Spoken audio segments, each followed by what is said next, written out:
Bonjour, je vais essayer un peu d'interpréter rapidement les questions qui peuvent soulever des problèmes. Par contre, les questions qui sont simples, c'est pas la peine d'y revenir. Vous avez le support de cours et ils sont déjà très clairs. Alors, on commence par le QCM numéro 1. Alors, première question, les banques sont strictement tenues de ne pas divulguer à autrui les informations sur la clientèle. Faux.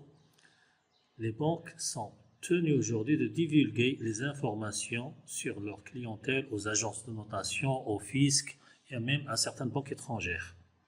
C'est une dérogation au secret professionnel. Deuxième question, cas de différend avec la banque, le client peut saisir directement la justice pour réparation. Faux. Il doit d'abord passer par le service réclamation interne à la banque, puis éventuellement saisir le centre marocain d'arbitrage, saisir Banque al-Maghrib avant de passer à la justice. Cette procédure a été mise en place pour décongestionner les tribunaux qui sont surchargés de réclamations et de dossiers de clients. Question 6. Bon, les questions qui sont oui, il n'y a pas de problème. Question 6. Convention de compte effective depuis septembre 2019 doit s'appliquer sans délai aux anciens comptes. Faux.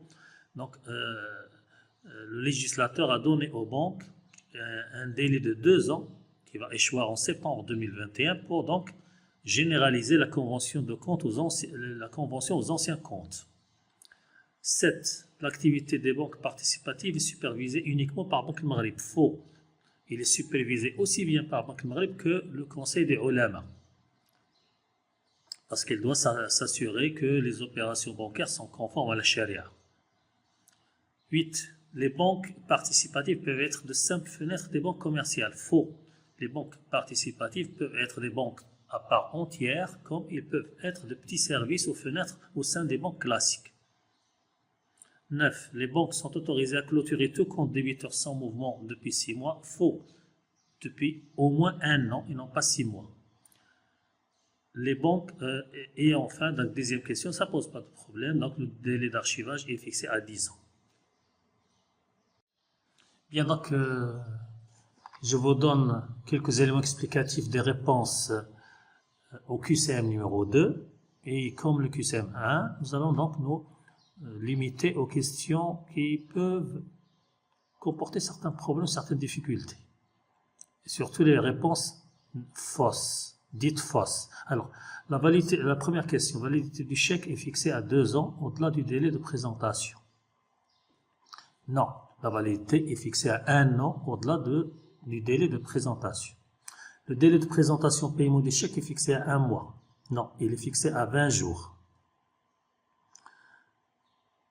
Question numéro 4. En cas de différend, c'est-à-dire en cas de litige commercial entre un client et un fournisseur, par exemple, le tireur du chèque est habilité, c'est-à-dire l'émetteur, le tireur du chèque est habilité à faire opposition à son paiement auprès du tiré. Faux. Il ne peut pas faire d'opposition que dans le cas de perte ou de vol ou de liquidation judiciaire, comme ça a été indiqué dans le cours. Un différend commercial ne concerne pas la banque et donc ils doivent aller plaider donc devant la justice. Question numéro 7. Le délai de protège-chèque est fixé à plus de 20 jours. Faux, il est fixé à 20 jours maximum à partir de la date de présentation du chèque. Le code de commerce, section 8. Donc, question 8. Le code de commerce prévoit des sanctions pénales à l'encontre des émetteurs de lettres de change normalisées impayées. Faux. Le code de commerce a exprès assoupli la réglementation des lettres de change pour ne pas bloquer toutes les transactions commerciales. Déjà, la réglementation du chèque est très très rigoureuse, donc on ne peut pas aussi appliquer la même chose au niveau des LCN. Voilà, merci. Bonjour tout le monde. Donc je vous donne dans cet audio rapidement les justificatifs des réponses qui sont donc déclinées comme étant fausses. Parce que bon, les réponses dites vraies, donc ils répondent carrément à la question. Par contre, les réponses dites fausses, ils prévoient d'autres interprétations.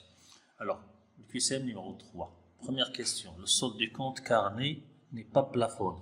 C'est faux, parce qu'il est plafonné à 400 000 dirhams pour qu'il soit rémunéré. Donc, il ne doit pas dépasser 400 000 dirhams, ni baisser en dessous de 100 dirhams. Deuxième question. Les intérêts sur compte sur carnet font l'objet d'une retenue à titre donc de TPPRF de 20%. C'est faux. Donc la retenue de la source est de 30% sur les intérêts sur carnet. Question numéro 7. Les dépôts clients sont assurés intégralement par le fonds de garantie bancaire, qui est géré par Banque Maghreb, en cas de défaillance de la banque domiciliataire. C'est-à-dire si on est client d'une banque et cette banque n'arrive plus à honorer les retraits des clients, et donc est-ce que ce fonds de garantie va jouer pleinement pour rembourser ou indemniser tous les clients en fonction des soldes de leur compte? C'est faux.